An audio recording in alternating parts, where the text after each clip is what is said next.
I got stuck in a snowstorm and was stranded for nearly 9 hours. I called my mom and asked, "Can you pick the kids up from school?" She sighed. "I'm watching your sister's dog get groomed." "Call an Uber." I did. A $340 Uber. That night, I took them off my life insurance, my house, and my phone. 3 years later, Mom texted, "Your dad had a heart attack." I replied, "My name is Stephen Caldwell, and I'm 38 years old." 3 years after the night, I sat in my truck on the side of I-7 watching snow swallow the world. My phone lit up during a slow moment at the precinct with a text from my mom. "Your dad had a heart attack." No, hello, no question about my kids. Just a crisis served cold like I was the family's emergency button again. To understand how we got there, I need to take you back to the beginning. I grew up in a modest house outside Denver, where everything looked normal from the street. Fresh mulch in spring, a plastic pumpkin in fall, Christmas lights that blinked like we were trying hard to be festive people. Inside, we had roles. My dad, Mark, worked long hours doing facilities maintenance for a school district. He was the kind of guy who fixed things quietly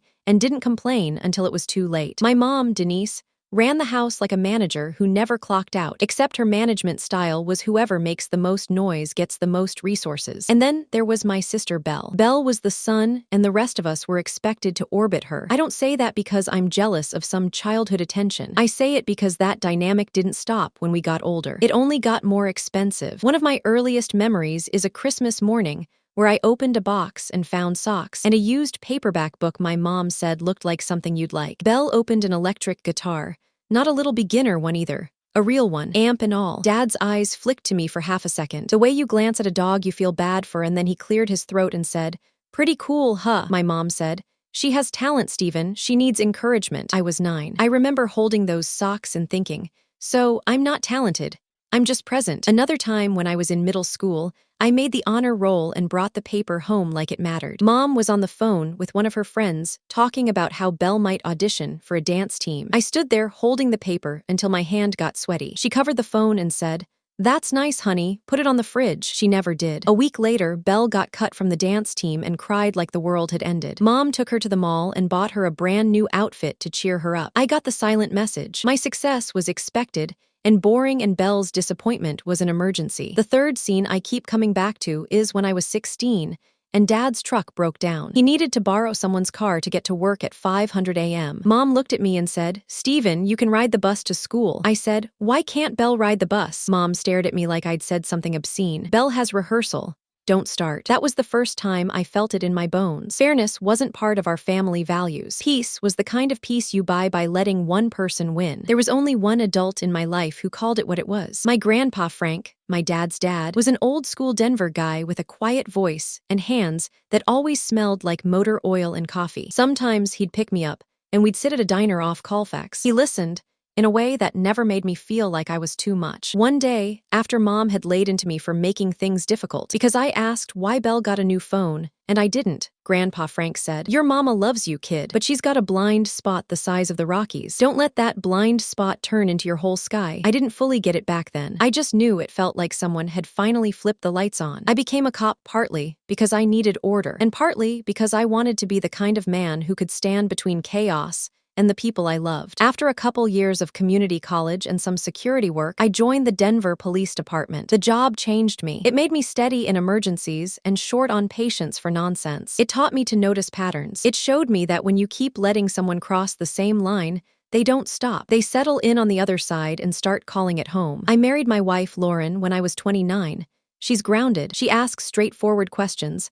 She doesn't fall for guilt trips. My family decided she was cold the moment they realized she wouldn't automatically accept my mom's version of reality. We have 2 kids now. Mason is 9, Chloe is 7. They're at that age where their backpacks seem too big for them, and they say exactly what's on their minds without knowing how much it can hurt your heart. When the kids were babies, my mom loved being a grandma in public. She posted pictures. She told her friends how exhausted she was from helping us so much. But the help was mostly for show, dropping off a casserole and leaving before there were any dishes to wash. Belle, meanwhile, stayed Belle. She drifted from job to job. She dated men who never supported her goals. She moved back in with my parents twice. She cried about how no one ever showed up for her. While my mom centered her whole life around being there for Belle, I became the reliable one. It started small, like it always does. Dad called once and said, "Your mom's stressed about the phone bill. Can you just add us to your plan?" It'll save money, I agreed. It was around $180 a month, and I told myself it was temporary. Then came a small loan for Belle's car, $600. Then another $900 when the shop found more problems. After that, Mom asked if I could cover their insurance deductible when Dad needed dental work, $200. Then it became, Steven, your sister is behind on rent. Just this once, $500. Every request came wrapped in the same words, family helps family. Don't be like that. You know how hard things are. Hard things were always happening to them. Somehow in their minds, hard things never happened to me. I wasn't a person to them.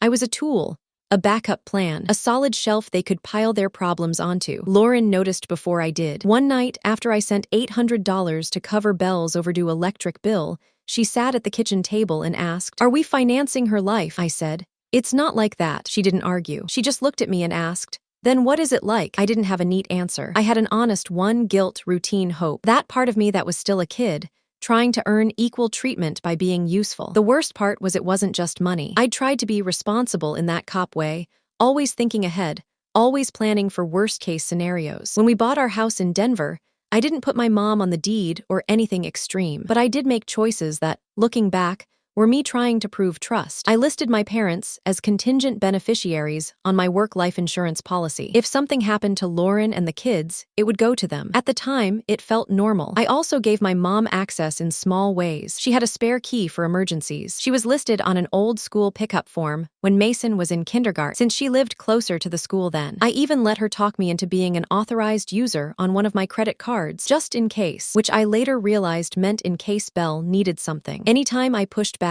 my mom acted like I was attacking her personally. One afternoon, I told her I couldn't loan Belle money again because we had to replace our furnace before winter. Her voice went sharp. "So your sister just freezes," I said, "or she budgets." She laughed like that idea was cute. "Steven, you're so rigid. Not everyone is built like you." That phrase, "not everyone is built like you," became her excuse for everything. It meant Belle wasn't expected to plan, save, or take responsibility because she was sensitive and creative. Meanwhile, my ability to be responsible became proof that I needed less care. Then came the snowstorm. If you live in Colorado, you know how fast the weather can flip. One minute it's clear pavement and blue sky. The next, it's a white wall, and every car on the road feels like an abandoned plan. That day, I'd been up in the mountains for mandatory training. Nothing exciting, just hours of classrooms and scenarios that leave your brain fried. On the drive back to Denver, the snow came down heavier than predicted. At first, it was manageable. Then it got worse. Then it got ridiculous. Traffic crawled, brake lights stretched out like a red ribbon. Wind shoved the snow sideways like it was mad at everyone. I was still over an hour from home when the temperature dropped and the road turned slick. My hands tightened on the wheel, that quiet fear setting in, the kind where you realize control is slipping. A semi jackknifed ahead. Cars stopped. I rolled forward a few feet and then everything froze. Engines idled, hazards blinked. Someone even tried waving traffic like that would help. An hour passed. Then too, the snow didn't let up. The sky went heavy and gray. My signal started cutting out. I called Lauren and told her I was stuck. Her voice went tight. "Steven, Mason's school closes in an hour. Chloe S2. I stared at the line of cars. "I know." Lauren couldn't leave work without risking her job. We called friends, no one could make it. So I called my mom. She lived 20 minutes from the school on a normal day. This was the kind of emergency family always talks about. She answered on the third ring. I skipped the pleasantries. "Mom, I'm stranded on I-70. I need you to pick up Mason and Chloe." There was a pause, not thoughtful, annoyed. She sighed. "Steven, this isn't optional," I said. "I'm not moving." Another sigh. "I'm at the groomer with Belle's dog." I blinked. "What?" Belle had to work. "I'm waiting for Luna." "Mom," I said, keeping my voice steady, "my kids will be sitting at school in a snowstorm." She clicked her tongue. "Call an Uber." I stared at the windshield, snow piling up along the edges. "Are you serious?" "Steven, don't talk to me like that," she snapped. "Belle needs me right now." Something shifted in my chest, not anger, something colder, clearer. "My kids need you," I said. "Your grandkids." She sighed like I was asking too much. "Call an Uber." "I can't do everything." Then she said the part that still makes my hands shake. "Besides, it's just school pickup. You're being dramatic." I hung up before it turned into a scene. My fingers felt numb as I opened the Uber app. Prices were insane. The storm had swallowed the city. The cheapest ride was $340. Groceries, bills, savings. I hit confirm anyway. I sat there for 9 hours, inching forward, watching people ration heat, share snacks, push cars like it was a movie. Eventually, troopers started clearing traffic in waves. I wasn't a cop that night, just another guy stuck and powerless. Lauren texted when she got home. "Uber got them, they're safe." Mason was crying. Chloe fell asleep. I didn't cry. I just felt something inside me go quiet. When I finally got home, the kids were in pajamas. Mason hugged me hard.